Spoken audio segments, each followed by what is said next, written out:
In 2003, Louise King and her husband Caleb, both medical doctors, moved to Rwanda with their 4 children, Sarah, Hannah, Caleb, and Lydia.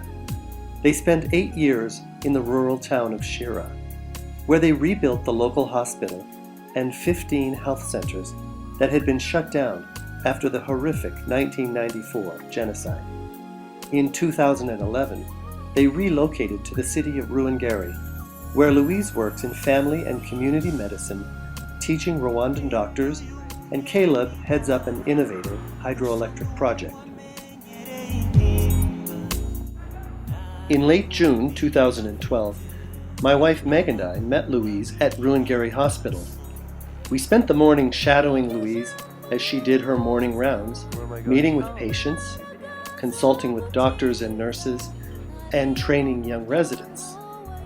The reception area, located just inside the gate, was bustling with patients seeking appointments for outpatient care.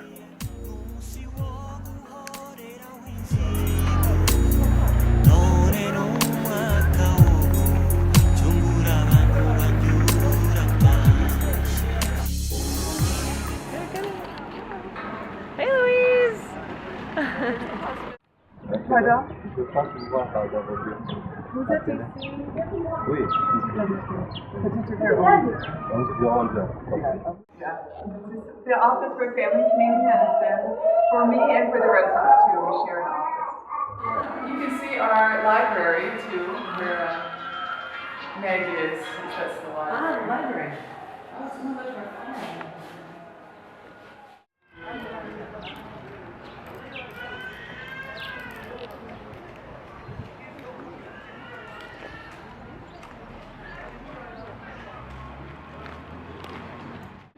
This is the room where I take care of the patients here. Although my job is mostly teaching, I still like to keep my hand in direct patient care, and it's very gratifying. One thing that I had to get used to when we moved here was being my own radiologist. When I ordered a film, I didn't get a report coming back. I got the film and I had to read it myself. So I've learned a lot. And when I have a problem or a question, I can also take a picture of them and send them to the US too and get advice. So I've seen these patients and then I'm going around on these other patients. Aramutse. Waje ejo. Wizute. Orikoreherwa. Ichibazo ni kihe. Munda. So she came yesterday and she has her belly is hurting.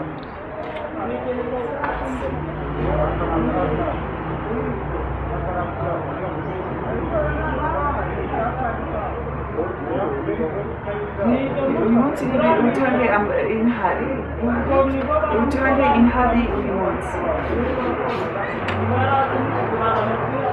Peut-être les génies. Est-ce qu'il a laissé le registre?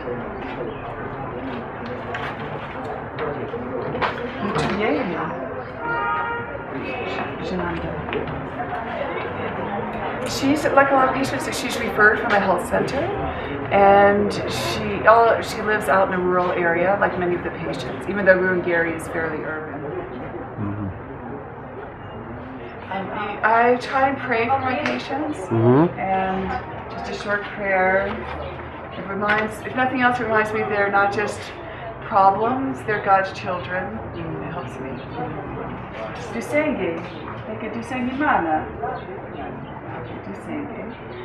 Ritwande Spezio, Esperance. Okay, Dusenge. Manela, Dusenge Esperance.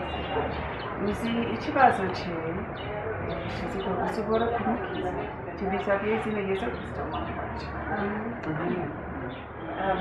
This is a young woman. We have also a lot of patients who come in with fever, and she has it's often because of poor sources of drinking water. However, actually, she was billed as having fever, but she doesn't. She's maybe has what our other most common problem sometimes is that some anxiety and depression, which we also see quite quickly. What do you say? Hey, hey. What are you doing? So no vomiting, no diarrhea. What about what I hear?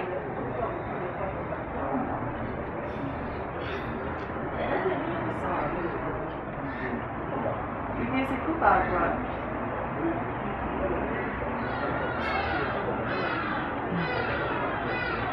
I see she has some some marks from what they call scarification here, which is where many people go to traditional healer first, and one of the practices is to make cuts.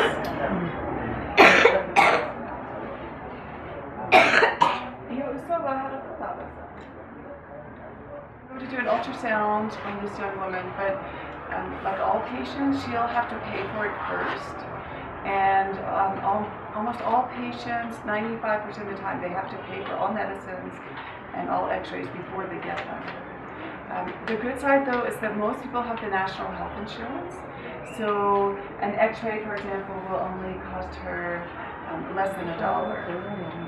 So, but it is one way that the hospital remains solvent, is to make sure that people pay for their medical expenses. What about that?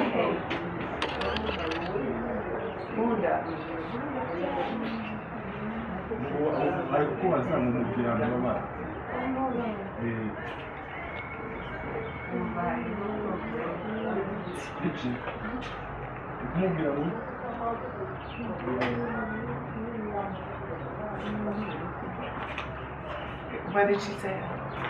Makes you feel better when he also can't understand. I think she probably has typhoid fever, which causes sometimes it's a neurologic problem. So she's not quite making sense.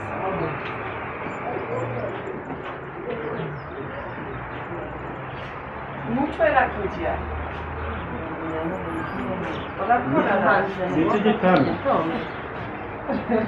They also found that she had some intestinal worms, some parasites. Though that's probably unlikely to be causing her fever.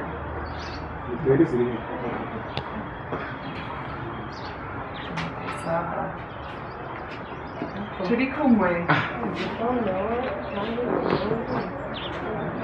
Ureka ho.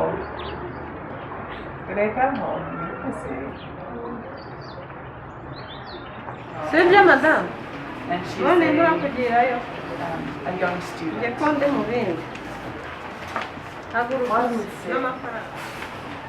And it's often very difficult for me to ever find out what the root problem is. We do have a mental health service here, but obviously in this room it's difficult, and there's also the language and cultural barrier. So it's always good to know that we can pray for them.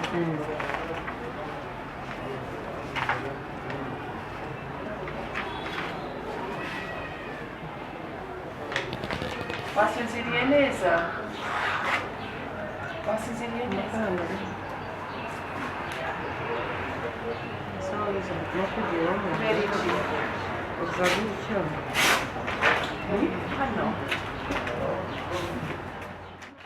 Rwanda Hospital serves a population of 350,000 people and also supervises 13 health centers and 1 prison. Currently, the hospital is expanding to include a new building for multi-drug-resistant tuberculosis treatment. So this is a difficult case. It's a young woman with kidney failure, and in the U.S. she would be dialyzed, but it's really not possible here. There's maybe one dialysis machine, I think, in Butare. For her, it's not feasible. So we'll try and manage the symptoms the best we can. So for me, because I think sometimes we do too much, TB, peritonitis. So I think for me, I look also at this because even in like ascites from cirrhosis, it can be lymphocytic. Yeah, that's what I was telling. I didn't start. Yeah, right. Yeah. But we know how it is. I didn't start, and for me, because to some traditional medicine, I say can be also nephrotoxicity. When I saw the result of creatinine is existing, borderline. And also, it's developing fever, but now the fever is okay.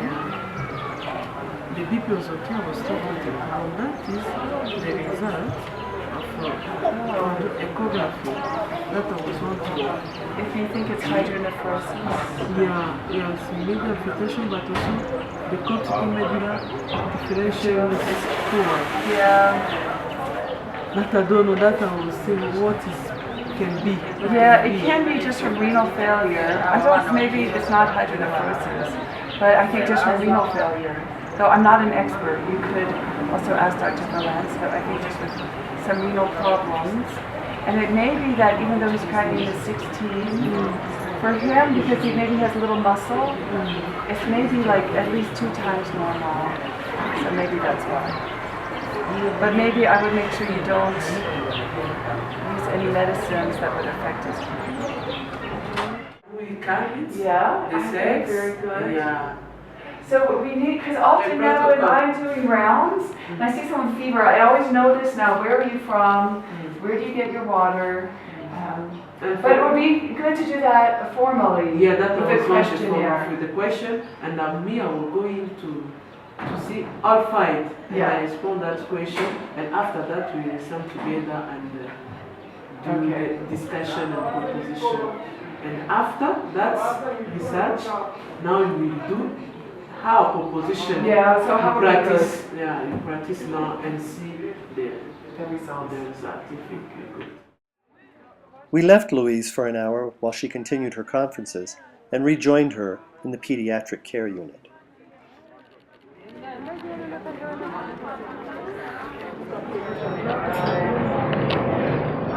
you want to discuss it, but one of the other doctors, but I think it's best. And he's also not doing well. Maybe it's not, the best not to wait too long. Yeah. Maybe she has to follow. Yeah. See how he does.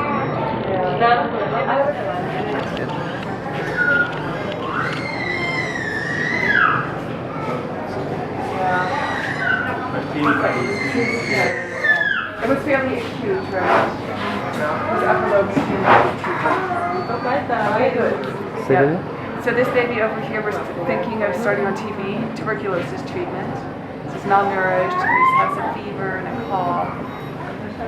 It's hard to make the diagnosis in children, but I think that's a lot of reasons to start.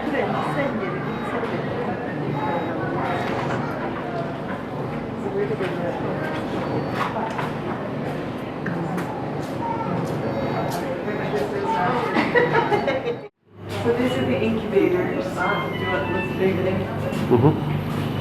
This is our newborn incubator.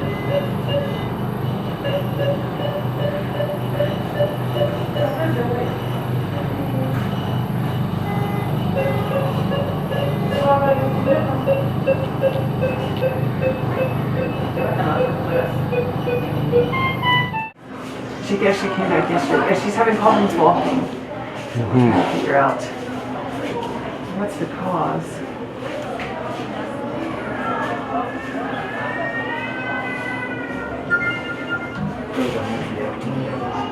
No, it doesn't seem, I have to say, it doesn't seem like a central lesion. It seems more peripheral. It's okay. And she doesn't have hyperreflexia. Her toes are down going. Is she doing it? Yeah. What about on her heels? Shinga udutsinsino udutsi gusa kandi agize udutsi gusa.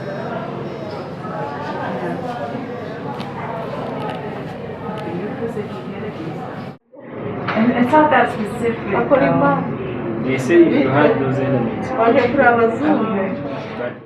So this is a young woman, 35, who I saw at the health center on the community 2 days ago, and she had some shortness of breath, especially when she lay down, and she was sort of making a funny noise as she was breathing, and I first thought, well, maybe it was some sort of anxiety, but then I listened to her heart. She has a really loud heart murmur, so probably she has a leaky valve, and she said she'd been to the health center several times, but never referred to the hospital.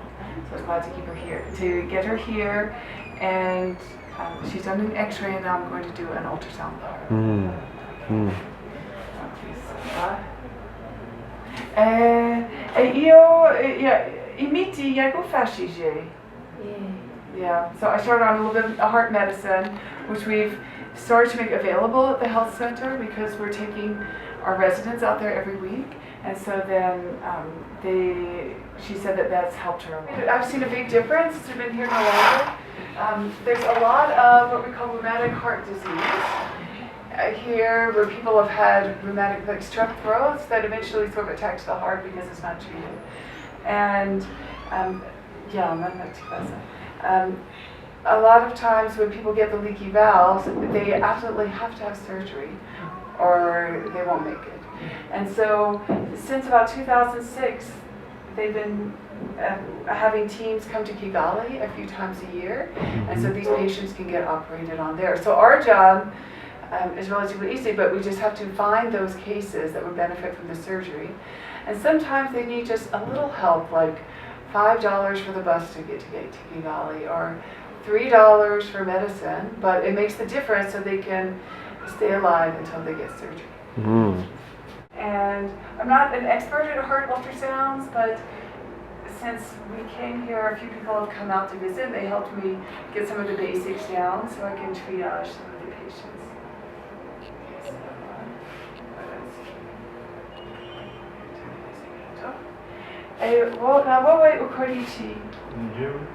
I'm a farmer. Oh, you're a farmer. Yeah. Okay, but you know English.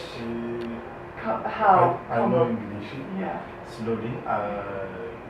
I'm in the first form year of university. Oh, you're studying university. Yeah. Where? At Basoko? Not at the Ines. Yes. Okay. Yeah. Very nice. And you have how many children? 3 children. 3 children. Yeah. Okay. And they're doing well? What? There There is no problem. There's no problem. Okay. And how old are they? What? The eldest has 10 years old. Okay. The last has 1 year old. Okay. Yeah. So all big and little. Yeah. Okay. And I asked her when she gave birth, igihe yabyaye neza nta kibazo. Okay, so But after she has got a problem of uterus. Okay. I'm sure that she has told you how it has been. Yes. Yeah. So she told me about that. It was delayed for, I think it delayed.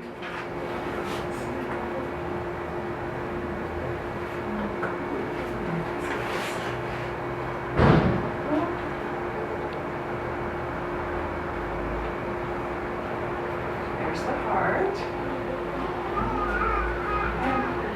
And, so this is like the part of the heart that's much bigger than it should be. Say Namutima.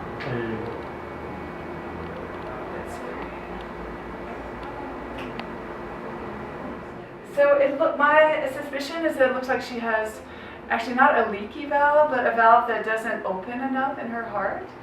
And the next step is that we have a book where we write all our heart patients down, so when a team comes, we'll know whom to send and get in touch with them quickly. And then I will also go ahead and send her to Kigali to get an official cardiac echo, and so we can get the exact results and know how severe her illness is. And what might it cost her to go to Kigali for that evaluation? So fortunately, it will be covered by the insurance, but the bus ride and back, if her husband goes to, it's maybe $5 one way or $10 both ways, and then the exams will be like $3 or $4. So very reasonable, but for some people who have nothing, it's difficult, and they will say, why, we don't have enough to eat, why would we pay to go to Kigali? One doctor for 17,000 people in Rwanda, so it means when it comes to seeing a doctor, you have to be very patient. And then management of the EST? Yeah, I think it's, when you see the line going straight like that, it means that the left atrium is enlarged. Okay. So usually the heart sort of goes like this. But when this straightens out, you can think of left atrial enlargement. You can think of mitral stenosis or mitral leakage. It looks like this. Yeah, I think we can. Okay, there. So, right atrium, right ventricle, the left atrium. You see how, like, the left atrium is a lot more prominent? Yes. This one. Yeah.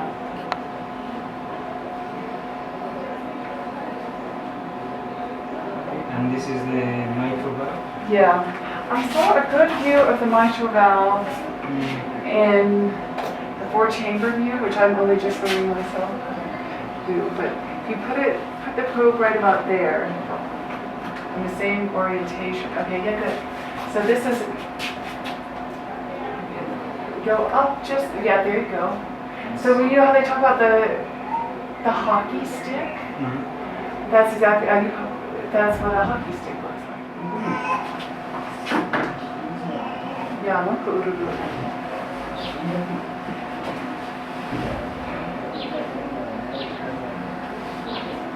Okay, so whatever, when you have it here, for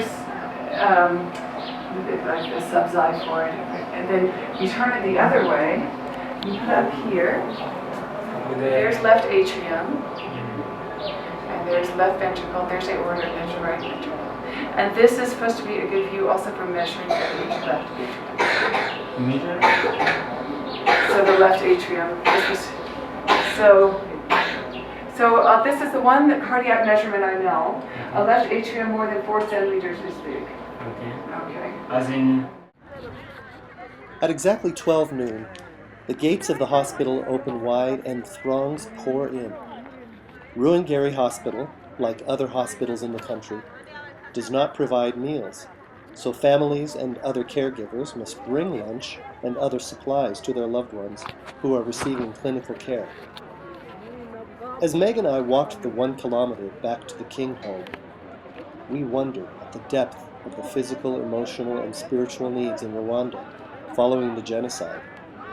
We were deeply impressed by the impact the Kings have had through their ministry, through medicine, and their faithful witness over the past 9 years, the trust they have built with so many Rwandans, and the relationships they have nurtured.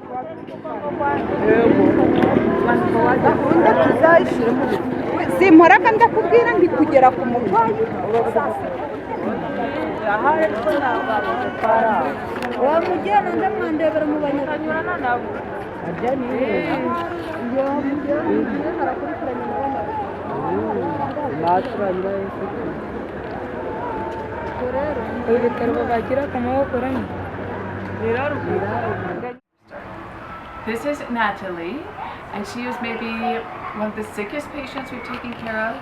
She had infection of her heart, and she needed 2 valves replaced, and I ended up just being able to do 1, but she's done extremely well.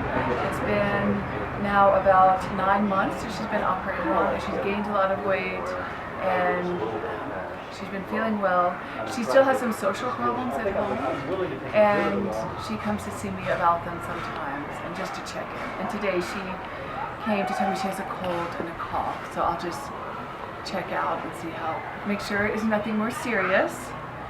Natalie, nishaka kumba umutima.